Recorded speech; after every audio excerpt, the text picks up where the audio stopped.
Здравствуйте, дорогие друзья! Мы снова на канале Иван Эмирейтс и продолжаем серию репортажей о товарах, сделанных в Советском Союзе. Перед нами пылесос. Пылесос Урал. На нем есть шильдик с другой стороны. Производство 1989 года.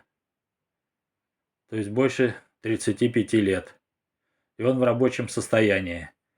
Проверяем. Включаем.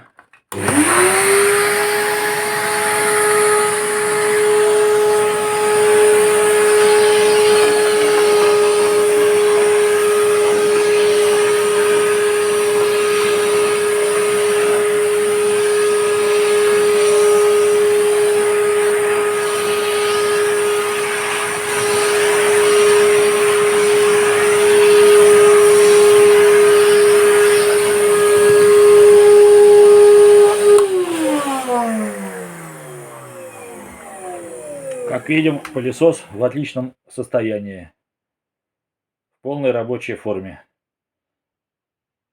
Вот такие вещи делали в Советском Союзе. До новых встреч в эфире.